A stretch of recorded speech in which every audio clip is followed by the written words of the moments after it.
Shalom Christ-like people. Mari kita simak Warta Jemaat GKI Manyar minggu ini. Annyeonghaseyo Christ-like people. Tuhan kembali memberikan kita kesempatan untuk saling mengingatkan akan pertolongan dan kasih setianya dalam persekutuan sektor gabungan pada hari Rabu 27 Januari pukul 7 malam menggunakan aplikasi Zoom.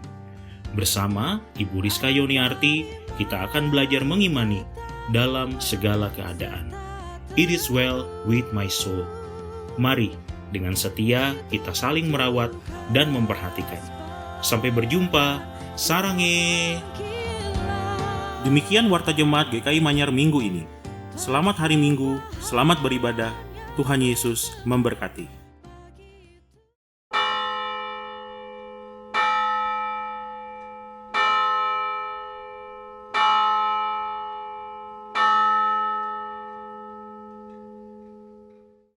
Jemaat yang dikasihi Tuhan, marilah kita membuka mata kita dan melihat kehadiran dan karya Tuhan di dalam hidup kita.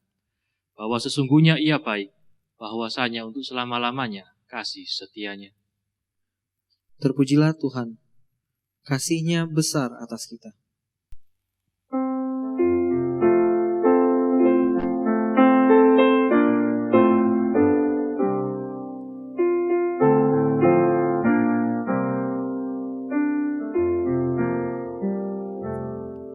Seindah siang disinari terang, cara Tuhan mengasihiku. Seindah petang dengan angin sejuk, cara Tuhan mengasihiku. Tuhanku lembut dan penyayang, dan aku mengasihi Dia. Kasih-Nya besar, agung dan mulia, cara Tuhan mengasihiku.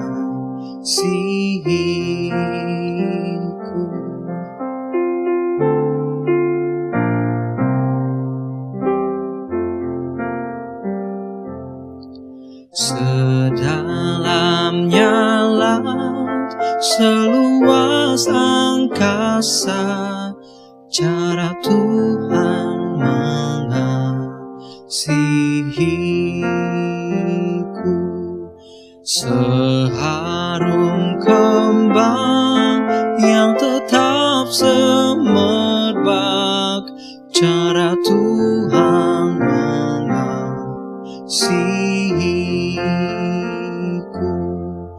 Damai-Nya tetap besertaku,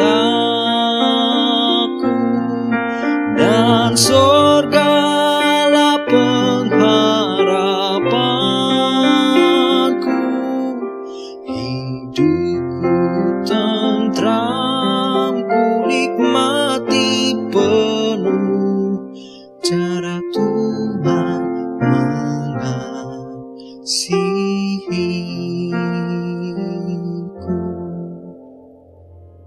Jemaat yang dikasihi Tuhan, pertolongan ibadah kita datangnya dari Tuhan Allah kita, pencipta langit dan bumi.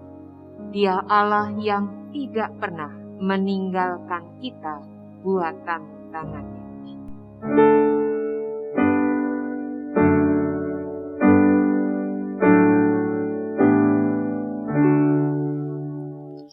Amin, amin, amin. Tuhan beserta saudara. Dan beserta saudara juga. Saudara, Tuhan memanggil kita untuk menjadi murid-Nya. Menjadi murid Kristus berarti hidup meneladani Kristus, Guru Agung kita, dan menjadi serupa dengan Dia. marilah kita memeriksa diri kita. Sudahkah semakin hari hidup kita semakin dekat dan semakin menyerupai Dia? Sudahkah tanda kehadiran Kristus nyata melalui hidup kita? Marilah dengan rendah hati kita mengakui dosa kita serta kegagalan kita untuk menjadi citra Kristus di tengah-tengah dunia ini. Mari kita mengambil waktu dalam doa pengakuan dosa secara pribadi.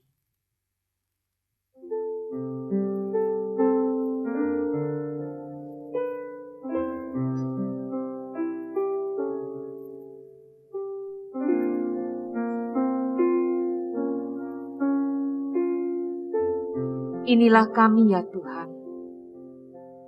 Kami mengaku betapa seringnya kami gagal untuk menjadi tanda kehadiran Kristus di tengah-tengah dunia di mana Tuhan mengutus kami, bahkan di tengah keluarga kami sekalipun.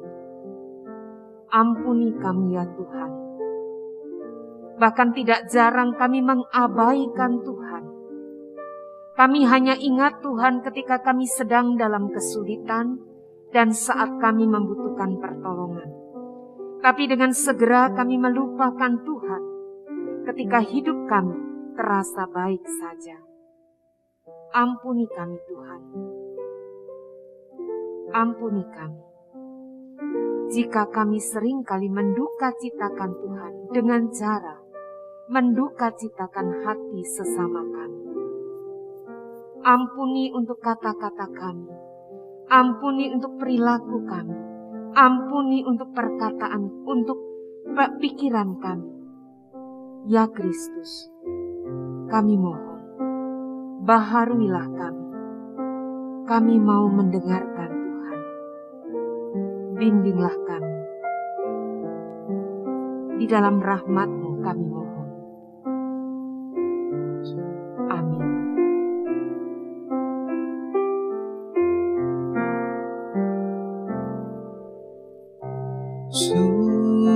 Sucikanlah ya Yesus diriku yang cemar. Pakailah aku Tuhan, marahi yang sesat. Di hatiku, ya di hatiku, Tuhan bersabdalah.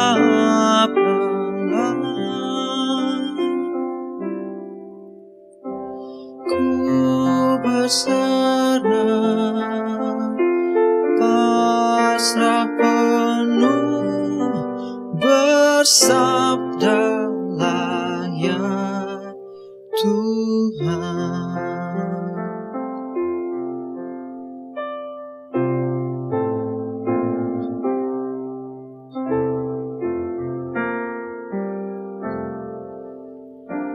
Hatiku ini Yesus, bukanlah milikku, namun hidupku kini adalah milikmu.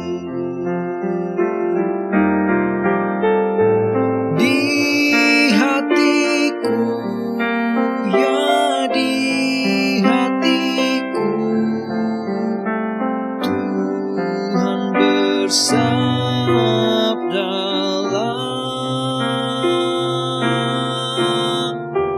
Ku berserah, pasrah penuh, sadalah ya Tuhan. Mari kita berdoa. Bersabdalah ya Tuhan, kami siap untuk mendengarkan. Tuntunlah kami ya Tuhan, kami mau taat. Bimbinglah kami mau berada di belakang Kristus. Di dalam nama Tuhan Yesus Kristus. Amin. Injil Tuhan Yesus Kristus menurut Markus 1 ayat 14-20. Sesudah Yohanes ditangkap, datanglah Yesus ke Galilea memberitakan Injil Allah. Katanya, waktunya telah genap, kerajaan Allah sudah dekat. Bertobatlah dan percayalah kepada Injil. Ketika Yesus sedang berjalan menyusur danau Galilea, ia melihat Simon dan Andreas, saudara Simon. Mereka sedang menebarkan jala di danau, sebab mereka penjala ikan. Yesus berkata kepada mereka, "Mari, ikutlah aku, dan kamu akan kujadikan penjala manusia." Lalu mereka pun segera meninggalkan jalannya dan mengikuti dia. Dan setelah Yesus meneruskan perjalanannya sedikit lagi, dilihatnya Yakobus anak Zebedius dan Yohanes saudaranya sedang membereskan jala di dalam perahu. Yesus segera memanggil mereka, dan mereka meninggalkan ayahnya Zebedius di dalam perahu bersama orang-orang upahannya, lalu mengikuti dia. Demikianlah Injil Tuhan Yesus Kristus. Berbahagialah setiap orang yang mendengarkan firman Allah, yang memeliharanya dengan setia dan melakukannya dalam kehidupannya dengan segenap hati. Haleluya. Haleluya, haleluya, haleluya.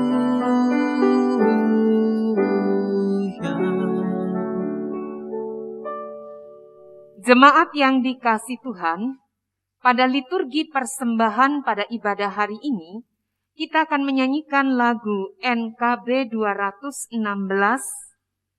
dengan judul Tuhan Engkaulah Hadir.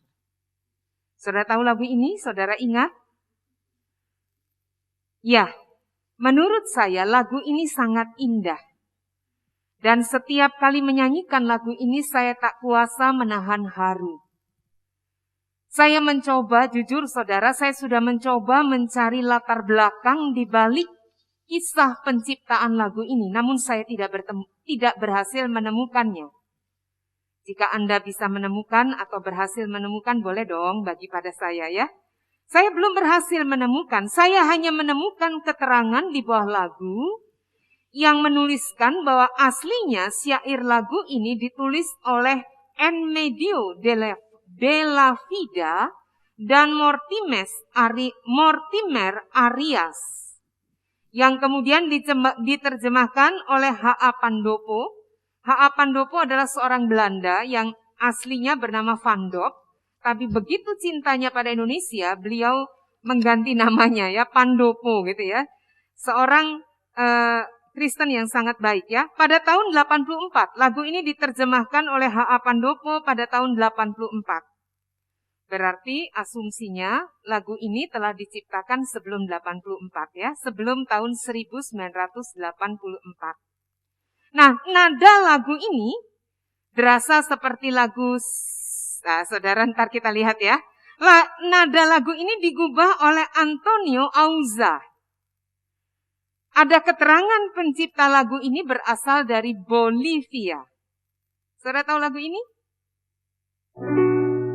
Tuhan, Engkaulah hadir di dalam hidupku, sama dengan udara ku hirup kasih-Mu, dalam denyut jantungku kuasa-Mu bekerja, tubuh dan panca indera Kau menggerakkannya. jujur lagu ini buat saya sangat menyentuh. Setiap kali menyanyikan lagu ini tak bisa saya menahan rasa haru. Syair dalam bait kedua juga sangat indah. Juga di pekerjaan Kau Tuhan beserta. Juga Engkau dengarkan lagu keluh kesah. Lagu mesin dan martil, bising dan menderu. Lagu peras keringat naik kepadamu. Saudara, saya membayangkan syair lagu ini digubah dari penderitaan rakyat Bolivia karena perang dan kemiskinan. Namun lihatlah syair berikutnya, bait ketiga, Anda bisa menyanyi bersama. Bait ketiga, bersama kita nyanyikan lagu ini. Di dalam suka duka, Kau ingin beserta, turut memperjuangkan damai sejahtera. Kau datang dalam Kristus, dosa dihapusnya, dalam kerajaanmu Kau ubah dunia. Engkau yang kukasihi dalam sesamaku, Engkau yang aku puji dalam ciptaanmu. Saudara bisa menangkap pesan yang kuat dari lagu ini. Bahwa Tuhan hadir di dalam hidup kita, apapun keadaan kita. Bahkan di tengah keluh kesah dan deru mesin perang. Di saat itu Tuhan tetap bekerja. Dia sedang dan terus bekerja. Dan dia tetap memanggil kita untuk memperjuangkan damai sejahtera dan pengharapan. Ya, karena dia hadir. Saudara jujur, kadang saya berpikir begini. Dengan rumitnya persoalan hidup manusia yang sebagian besar, atau mungkin malah seluruhnya, disebabkan oleh kedegilan manusia, mengapa Tuhan tidak memusnahkan saja bumi ini dengan semua yang ada di dalamnya, termasuk manusia yang bisa dibilang biang kerok. Saudara, saya juga manusia ya, sama kita ya. Yang dibilang biang kerok ini sumber masalah ini. Mengapa Tuhan tidak memusnahkan saja? Kita tahu Tuhan tidak melakukannya. Justru Ia datang ke tengah-tengah dunia. Meskipun kita tahu berulang kali nabi-nabi yang telah diutusnya ditolak. Kita membaca, Alkitab mencatat Ibrani 1 ayat 1 hingga 2 menuliskan begini. Setelah zaman dahulu Allah berulang kali dan dalam berbagai cara berbicara kepada nenek moyang kita dengan perantaran nabi-nabi, maka pada zaman akhir ini Ia telah berbicara kepada kita dengan perantaran anaknya yang telah Ia tetapkan sebagai yang berhak menerima segala yang ada. Saudara, perhatikan baik-baik. Di sini dituliskan Allah berbicara dengan perantaraan anaknya. Ya, anak itu diam di antara kita. Bukankah ini berita besar yang kita rayakan pada saat Natal? Ia betul-betul diam di antara manusia. Bahkan Ia bekerja di antara manusia. Ia bukan hanya Allah yang jauh di surga transenden yang tak terjangkau. Yang tidak mau mengotori tangannya dengan kehidupan manusia yang rumit ini. Tidak. Tapi Ia dekat dengan kita. Imanan, diam di antara kita. Saudara, bacaan Injil pada saat ini menunjukkan bagaimana Yesus memanggil murid-murid yang pertama. Mari kita baca kembali ayat 16. Dari Markus pasal 1. Ketika Yesus sedang berjalan menyusur danau Galilea, ia melihat Simon dan Andreas, saudara Simon. Mereka sedang menebarkan jala di danau sebab mereka penjala ikan. Yesus berkata kepada mereka, "Mari ikutlah aku, dan kamu akan kujadikan penjala manusia." Lalu mereka pun segera meninggalkan jalannya dan mengikuti Dia. Saudara perhatikan, catatan Injil menuliskan bagaimana Yesus menjumpai Simon dan Andreas di tengah-tengah pekerjaannya, di dalam keseharian mereka. Kata orang Jawa, golek makan, ya, cari uang untuk hidup, untuk makan. Sesuatu yang natural. Bahkan Yesus menggunakan alat kerja mereka sebagai nelayan, apa itu? Jala, sebagai media. Karena Tuhan mengatakan, mulai sekarang, kamu akan kujadikan penjala manusia. Saudara, di Galilea, banyak sekali nelayan. Yosefus yang pernah menjadi gubernur di Galilea, yang merupakan sejarawan bangsa Yahudi, mengatakan bahwa pada masanya setidaknya ada 330 perahu nelayan yang berlayar di danau tersebut. Jadi bisa dibayangkan ya, itu memang daerah, sampai sekarang pun kalau kita ke Israel kita mengerti bagaimana danau Galilea telah memberikan kehidupan pada sebagian besar penduduk di sekitar danau tersebut. Nah, saudara perhatikan, di sini kita akan menemukan bagi Tuhan tidak ada pemisahan antara altar dan pasar. Saudara tahu? Altar menyiratkan ibadah yang kita lakukan di gedung gereja, seperti rekaman ibadah ini juga. Kalau pada zaman Yesus berarti di bait Allah, atau di rumah ibadat atau sinagog, di mana biasanya umat Israel berdoa dan belajar kitab suci. Sementara pasar menggambarkan kehidupan keseharian yang sibuk, di mana setiap orang bekerja untuk bisa mendapatkan penghasilan bagi pemenuhan kebutuhan hidupnya. Saudara tahu, entah bagaimana, sebelum reformasi pada abad ke-16, ada pemisahan antara kehidupan di altar dan di pasar, yang diistilahkan di dalam biara dan kehidupan di tengah dunia.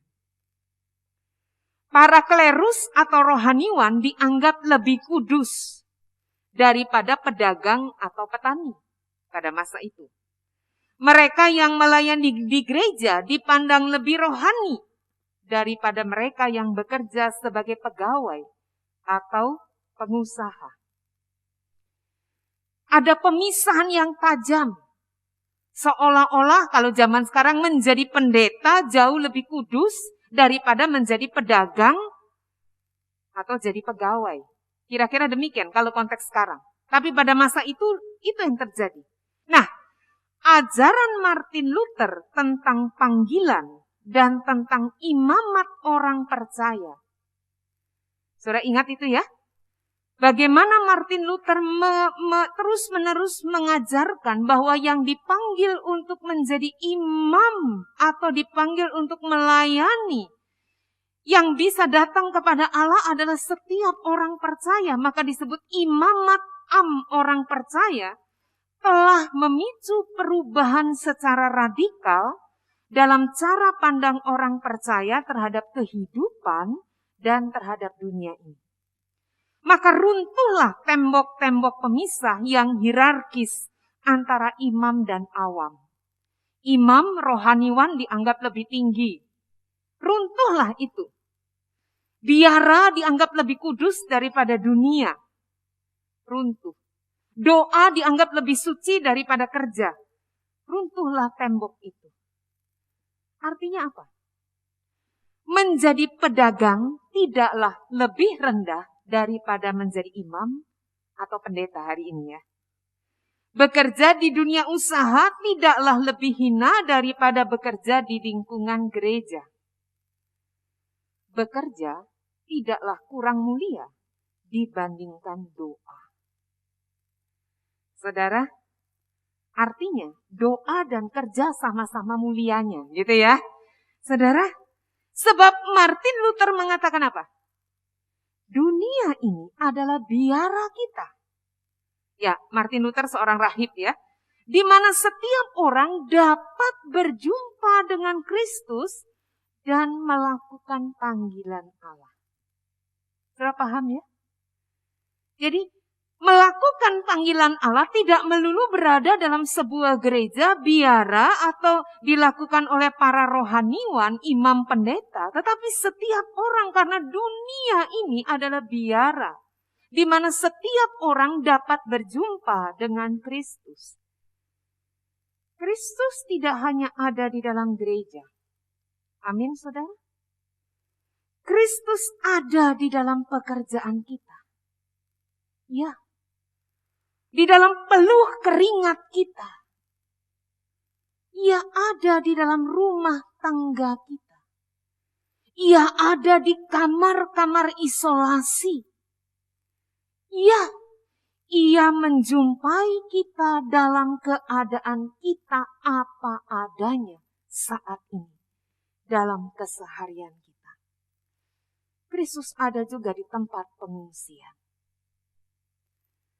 Saudara, 16 Januari, baru lewat 2 pekan, BNPB, Badan Nasional Penanggulangan Bencana mencatat sudah ada 136 bencana di negeri ini sepanjang periode 1 sampai 16 Januari. Akibatnya, bencana alam maksudnya ya, akibatnya apa? 400.000,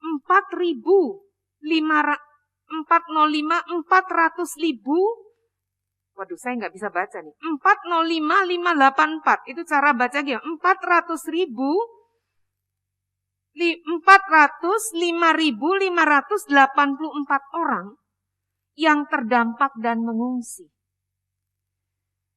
Belum termasuk data, ini pada tanggal 16 Januari data yang dirilis, itu Gunung Semeru sedang mengeluarkan awan panas. Kita sangat dekat dengan Gunung Semeru di Jawa Timur. Itu yang terjadi di negeri kita.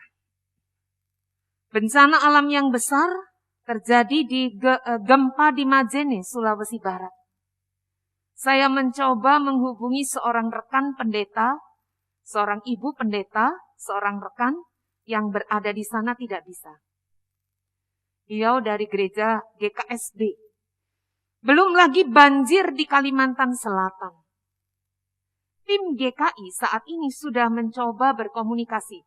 Sehari setelahnya, 16 Januari juga, sudah mencoba berkomunikasi dan membangun jejaring dengan gereja di sana.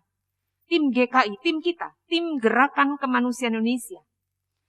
Saudara, apa yang mau kita katakan? Apakah Tuhan hadir? Saya jadi ingat kesaksian mengenai bencana ini. Justru di ruang percakapan gerejawi. Sebelum pandemi. Ketika kita masih bisa bertatap muka. Saya ingat betul. Sudah cukup lama. Pada saat itu kami sedang melakukan percakapan gerejawi dengan calon baptisan. Ada 2 orang penatua bersama dengan saya, seorang ibu dan seorang bapak. Saya ingat betul ibu penatua bertanya kepada seorang calon baptisan. Pelajaran katekisasi sudah hampir usai. Tinggal 1 kali barangkali waktu itu. Dalam data tersebutkan bahwa saudara ini, seorang saudara ini usianya di atas 30 akan menerima pelayanan baptisan kudus dewasa. Dan ibu penatua kepo, ya kurios, bukan kepo ya, kepo tuh kesannya negatif ya. Maksudnya ya memang tanggung jawab pastoral untuk menanyakan mengapa Anda mau dibaptis. Kira-kira begitu.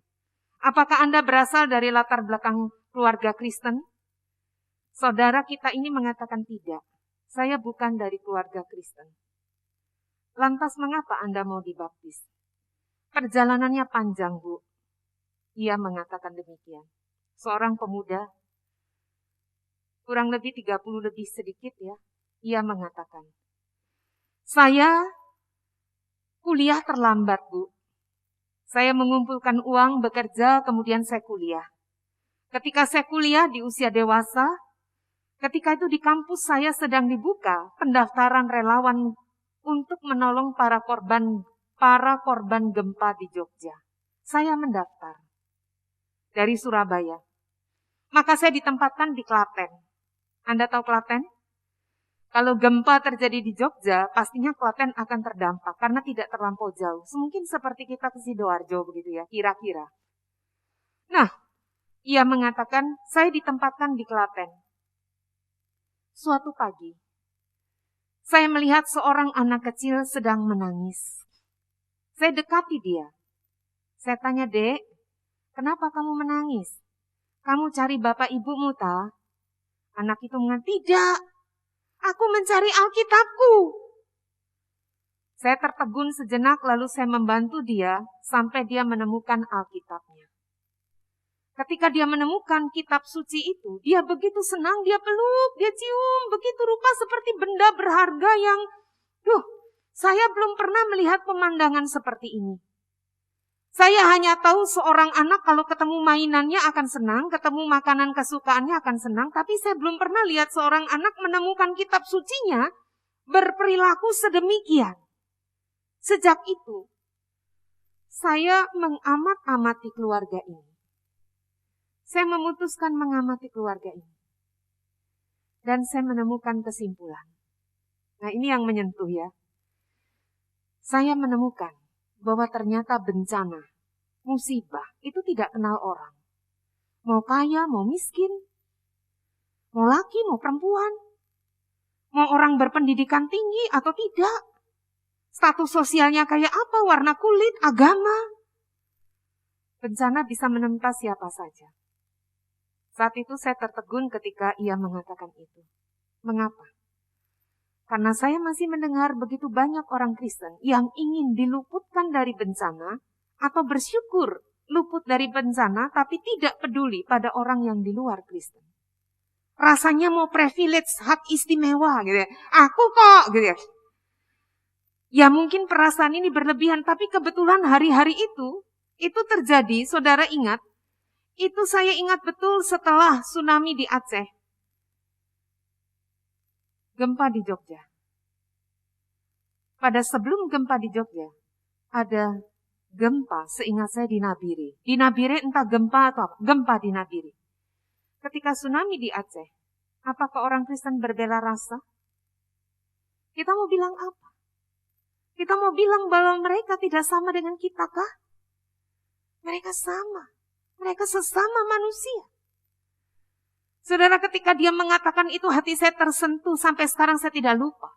Nah yang kedua, dia masih mengatakan, belum selesai ya, ternyata belum selesai ya. Yang pertama dia mengatakan apa? Ternyata gempa, musibah tidak mengenal siapapun. Bisa menimpa siapapun. Tapi mereka berbeda. Kata mereka berbeda itu menarik perhatian ibu penatua yang bersama saya. Bedanya apa Thomas? Bedanya Bu, saya nggak bisa ngomong. Mereka begitu ikhlas. Mereka begitu damai. Sejujurnya itulah yang selama ini saya cari. Sambil bekerja saya merantau ke beberapa pulau, ke tengah hutan, saya bekerja di hutan. Saya menjalani puasa Senin Kemis, saya mencari apa yang disebut damai. Saya tidak menemukan. Lalu saya berpikir, kalau yang bikin keluarga ini, anak ini dan keluarga ini begitu damai, setelah saya amati ya, jadi dia tuh ya namanya relawan ya kan maksudnya punya banyak waktu untuk mengamati hal seperti itu. Setelah saya amati, saya lalu merasa, kalau misalnya yang bikin mereka damai adalah kitab suci yang sangat dicintai oleh anak ini, saya mau belajar. Inilah awal dia mengenal Kristus. Saudara mau bilang apa? Kita mau bilang apa? pemuda yang sedang mencari. Dia bertemu Kristus di mana? Di tengah bencana, di mana? Di tempat pengungsi, di mana? Di tengah keluarga yang menjadi korban. Sejak itu dia memutuskan, proses panjang ya. Sampai dia mengambil keputusan untuk dibaptis. Apa yang mau kita katakan? Injil mencatat, Yesus datang mewartakan Injil. Injil, Evangelion, bahasa Yunani berarti kabar baik. Apa kata Tuhan Yesus? Markus 1 ayat 15 mencatat, waktunya telah genap, kerajaan Allah sudah dekat. Bertobatlah dan percayalah kepada Injil. Tuhan Yesus berkata, waktunya sudah genap, jangan tunggu lagi, inilah saatnya, jangan lewatkan kesempatan ini. Bertobatlah dan percayalah kepada Injil. Mengapa Tuhan Yesus mengatakan ini? Apa kita butuh bertobat? Ya, kita kan kadang-kadang agak keganggu, oh, kamu bertobat, kamu yang bertobat, gak terima ya. Kayaknya nih banyak orang berpikir, bertobat itu hanya untuk orang yang tidak mengenal Yesus, saya kan sudah Kristen sejak kecil. Atau untuk para kriminal, para pelaku tindakan amoral, nah itu yang perlu bertobat. Saudara, mari kita periksa baik-baik. Apa sih arti bertobat? Bertobat, metanoia, berarti perubahan batin yang akan mempengaruhi cara pandang dan perilaku. Perubahan batin yang akan mempengaruhi cara pandang dan perilaku. Jadi kita bertobat dan merasa malu atau sedih karena dosa. Bukan hanya karena konsekuensi dosa. Misalnya nih, kalau saya mencuri, saya ketahuan, saya dimasukkan ke kantor polisi, saya ditahan. Nah, lain kali saya akan mencuri, tapi bagaimana caranya supaya tidak ketahuan? Nah, ya konsekuensi kesalahan saya masuk kantor polisi. Contohnya itu ya. Para kriminal kan gitu. Gimana caranya supaya saya melakukan, koruptor juga. Bagaimana caranya saya mencuri, tapi tidak ketahuan? Sekarang masuk penjara. Oh, nanti harus lebih pintar nih. Bukan itu, saudara. Jadi, menyesal, bersedih bukan karena konsekuensi dosa. Aduh, aku sedih karena mencuri jadi masuk penjara. Bukan. Tindakan mencuri itu sendiri sudah buat saya sedih. Jadi bukan karena konsekuensi dari tindakan itu saya kena hukuman, lalu saya menyesal, saya sedih karena hukuman. Bukan. Bersedih karena cara pandang kita terhadap tindakan itu sudah berubah. Jadi siapa yang perlu atau harus bertobat? Apakah hanya para koruptor, pelaku tindak kriminal? Saudara tahu? Mari kita periksa baik-baik. Bagaimanakah cara pandang kita terhadap Tuhan? Apakah sudah benar atau harus berubah? Cara pandang kita terhadap diri sendiri? Cara pandang kita terhadap sesama? Apakah kita sering merasa Tuhan meninggalkan kita karena kita merasa Dia tidak menolong kita, sedang kita dalam kesusahan? Kita merasa Ia membiarkan kita dalam pandemi berkepanjangan?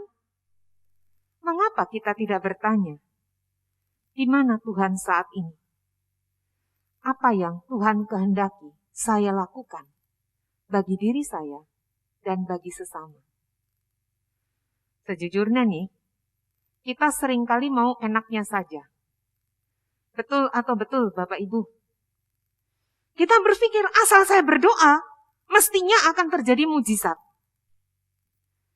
Sementara kita tidak melakukan apa-apa sebagai langkah iman kita terhadap doa itu. Kita mau enaknya saja. Kita tidak mengambil langkah iman. Kita merasa cukup berdoa. Dan doa itu seperti membalik keadaan, padahal doa berarti juga saya bertindak seperti yang Tuhan mau. Suatu saat seorang pemburu melihat seekor serigala terluka dan terbaring lemah.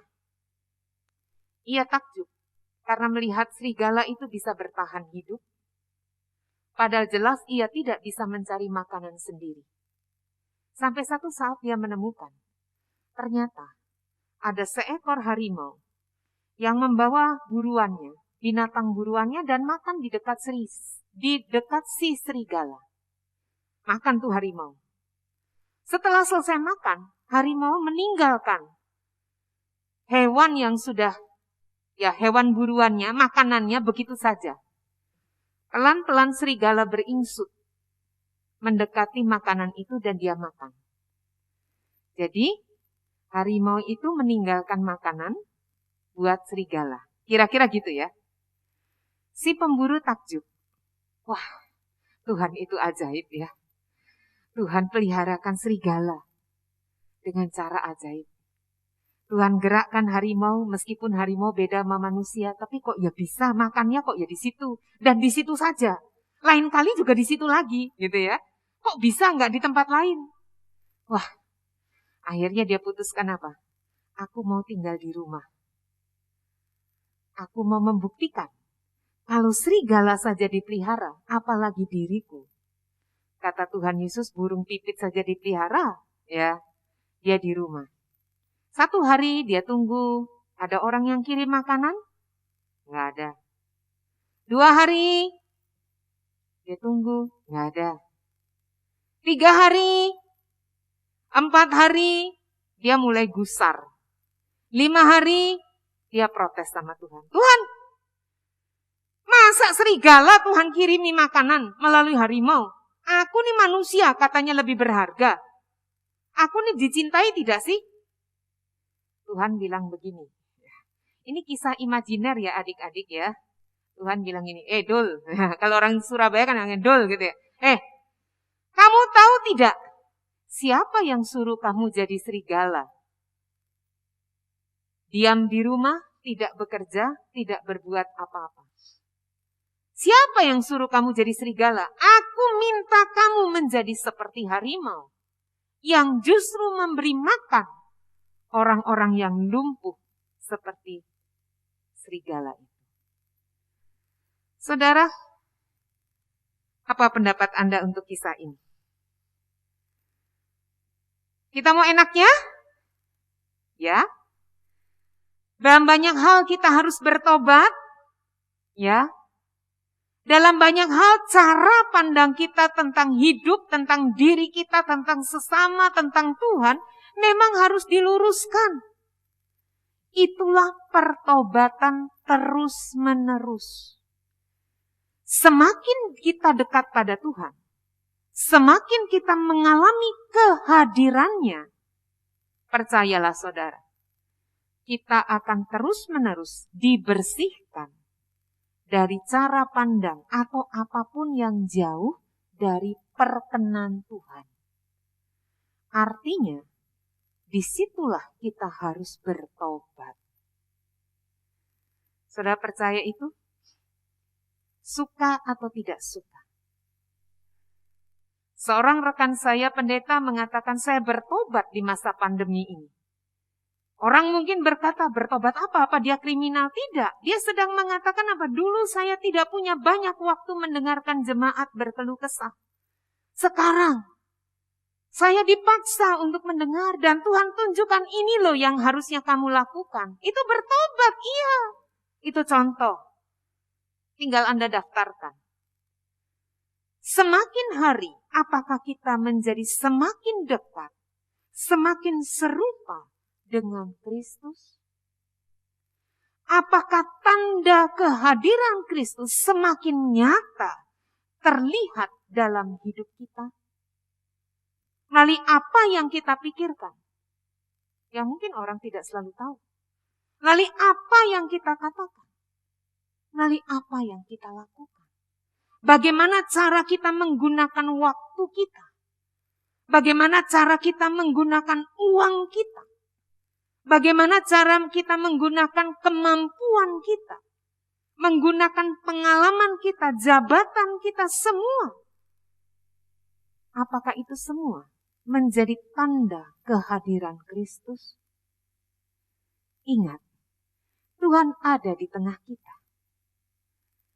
Dan Dia memanggil kita menjadi murid-Nya. Samar seperti Simon dan Andreas di tengah keseharian kita. Bukan hanya 1-2 jam di dalam ruangan ibadah. Bahkan sekarang altar itu sudah ada di dalam keluarga Anda. Di meja makan, di ruang tamu ketika Anda beribadah saat ini bersama keluarga atau sendiri. Di seluruh hidup kita. Bagaimana caranya?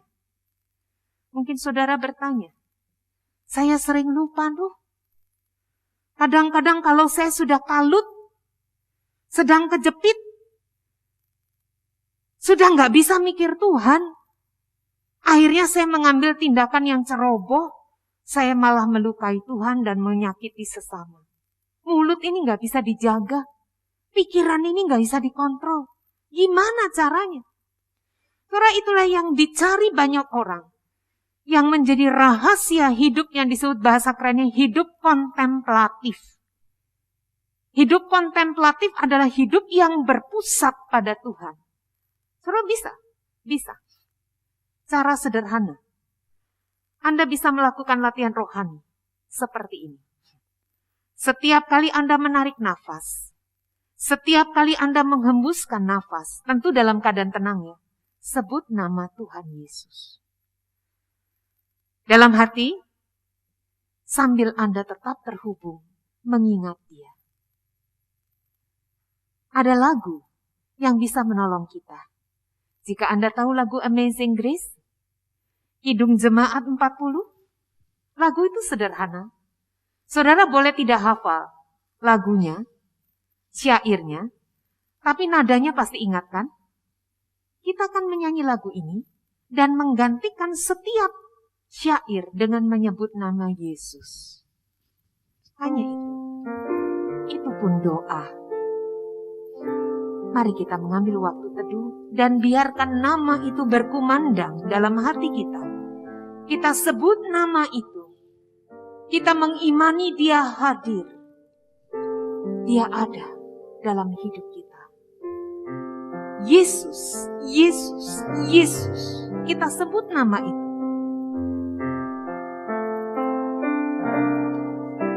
Yesus, Yesus, Yesus, Yesus, Yesus, Yesus,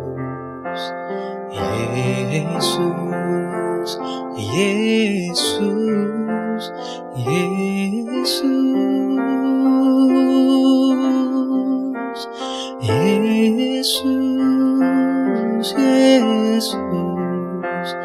Yesus,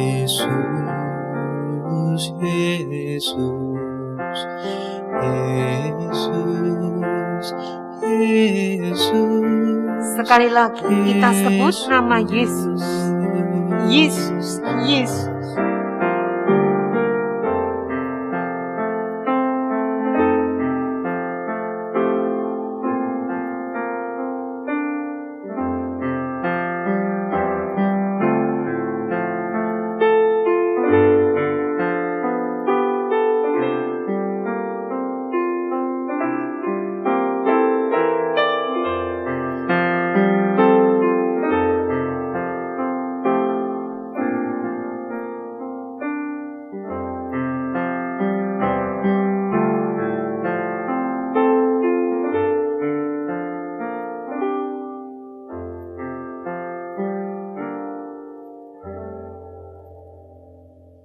Amin. Marilah kita mengingat pengakuan pada baptisan kita menurut pengakuan iman rasuli bersama dengan umat Allah di masa lalu, masa kini, dan masa depan menurut pengakuan iman rasuli. Aku percaya kepada Allah, Bapa yang Maha Kuasa, Khalik langit dan bumi, dan kepada Yesus Kristus, anaknya yang tunggal, Tuhan kita, yang dikandung daripada Roh Kudus, lahir dari anak darah Maria, yang menderita sengsara di bawah pemerintahan Pontius Pilatus, disalibkan, mati, dan dikuburkan, turun dalam kerajaan maut. Pada hari yang ketiga, bangkit pula dari antara orang mati, naik ke surga, duduk di sebelah kanan Allah, Bapa yang Maha Kuasa. Dan dari sana ia akan datang untuk menghakimi orang yang hidup dan yang mati. Aku percaya kepada Roh Kudus, gereja yang kudus dan am, persekutuan orang kudus, pengampunan dosa, kebangkitan orang mati, dan hidup yang kekal. Amin. Saudara, marilah kita menaikkan doa syafaat kita bersama-sama. Jika saudara bersama dengan keluarga, kami beri kesempatan untuk saling mendoakan. Suami mendoakan istri, istri mendoakan suami. Orang tua mendoakan anak, anak mendoakan orang tua. Saudara mendoakan saudara lainnya. Jika saudara tidak sedang bersama dengan keluarga atau tinggal seorang diri, berdoalah tetap untuk keluarga Anda yang tidak bersama Anda secara fisik pada saat ini. Mari kita mengambil waktu untuk berdoa bagi keluarga kita.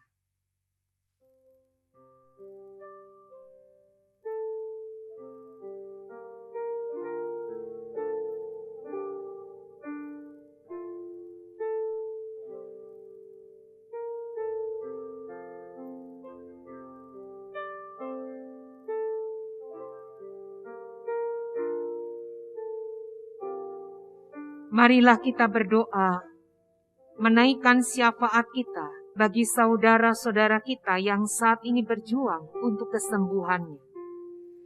Baik yang saat ini dirawat di rumah maupun di rumah sakit. Marilah kita berdoa bagi tenaga kesehatan yang berjuang untuk kesembuhan pasien. Sembari menjaga diri mereka untuk tetap sehat dan berada dalam kondisi prima. Mari kita menaikkan doa syafaat kita bersama-sama.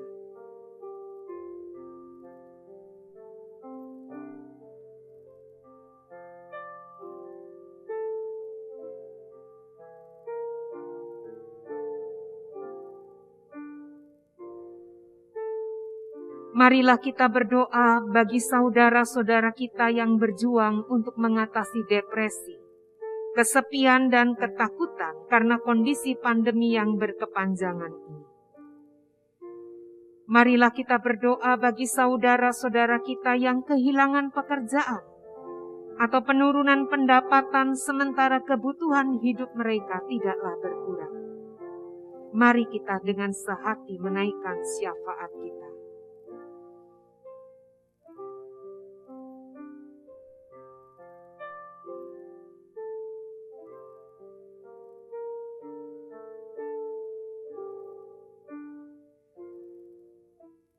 Marilah kita berdoa bagi pemerintah yang berjuang untuk mengatur penanganan pandemi, termasuk pengadaan vaksin bagi seluruh rakyat negeri. Marilah kita berjuang bagi pemulihan kehidupan ekonomi di negeri kita. Marilah kita berdoa juga bagi saudara-saudara yang mengalami bencana alam di negeri ini. Marilah dengan sehati kita menaikkan syafaat kita.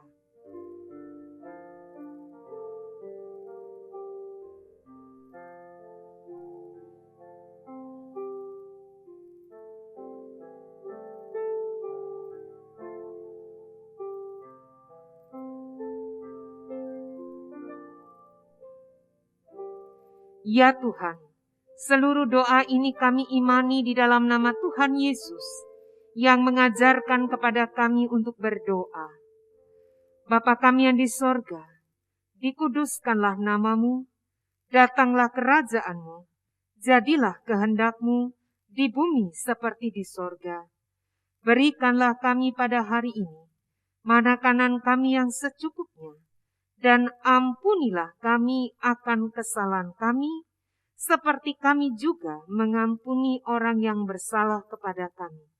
Dan janganlah membawa kami ke dalam pencobaan, tetapi lepaskanlah kami daripada yang jahat, karena Engkaulah yang empunya kerajaan dan kuasa dan kemuliaan sampai selama-lamanya.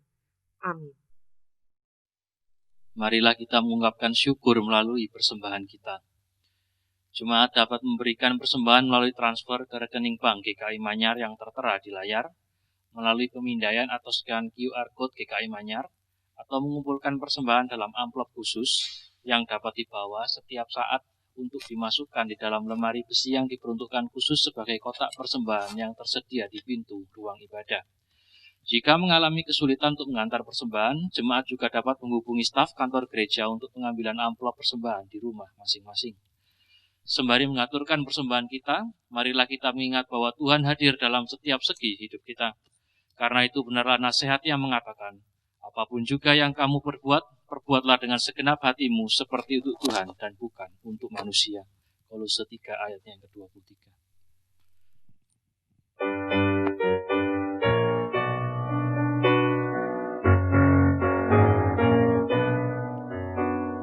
Tuhan, Engkaulah hadir di dalam hidupku, sama dengan udara, hirup kasih-Mu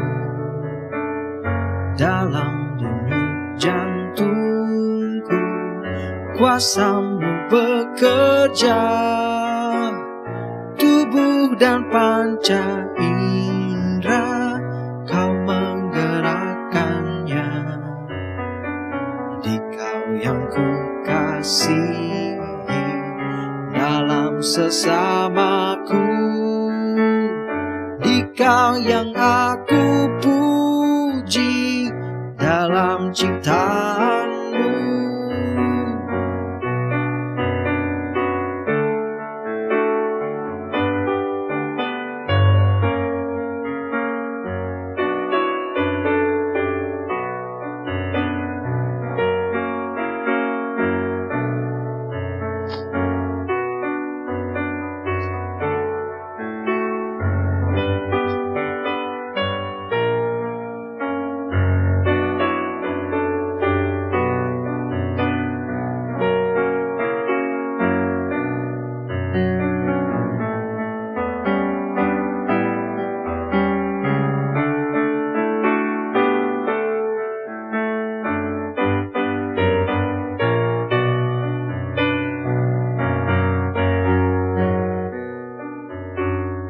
Juga di pekerjaan Kau Tuhan beserta, juga Engkau dengarkan lagu keluh kesah, lagu asinan mati, bising dan menderu, lagu peras keringat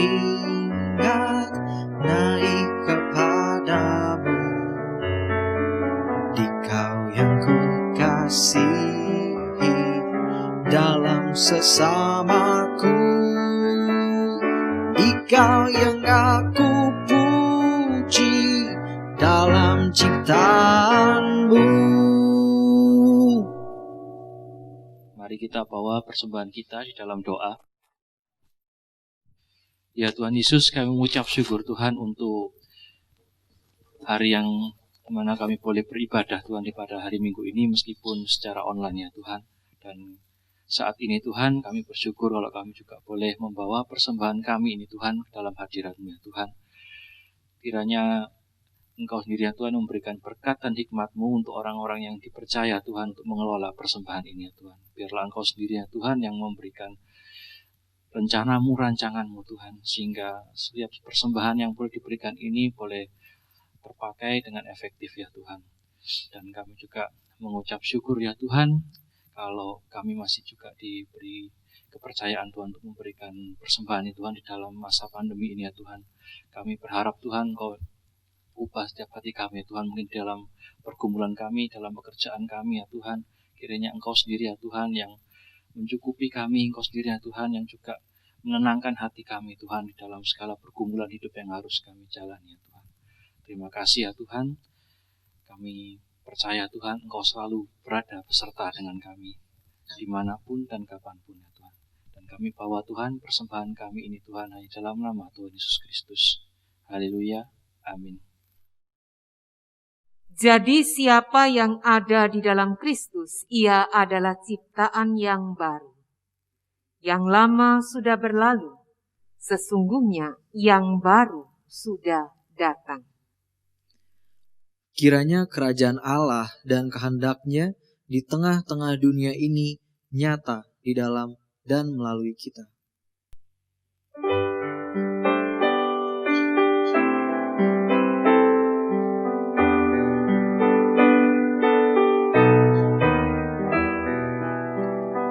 Dalam dunia penuh kerusuhan, di tengah kemelut permusuhan, datanglah kerajaanmu.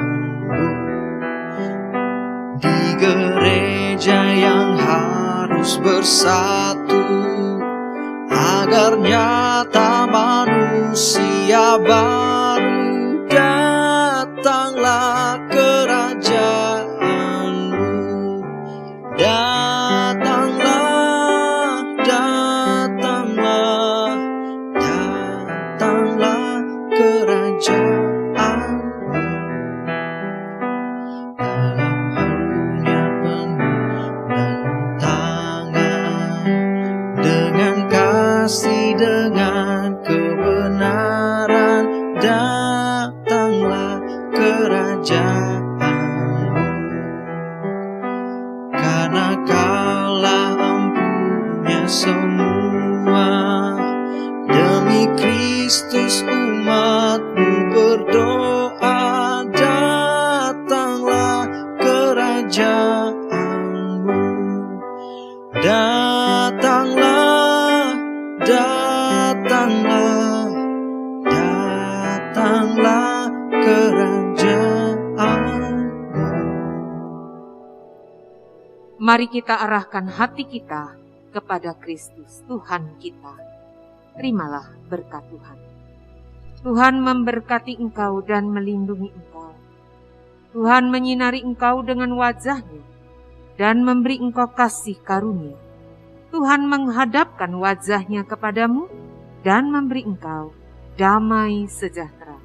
Amin.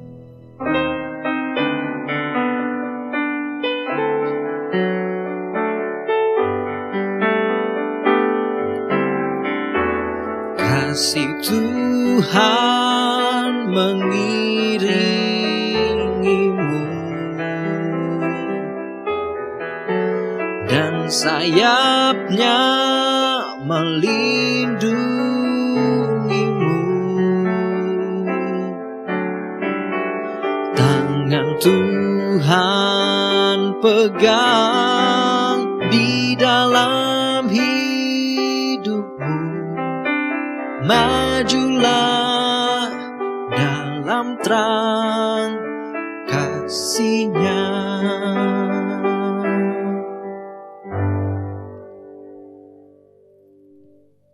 Ibadah telah selesai. Tuhan Yesus memberkati.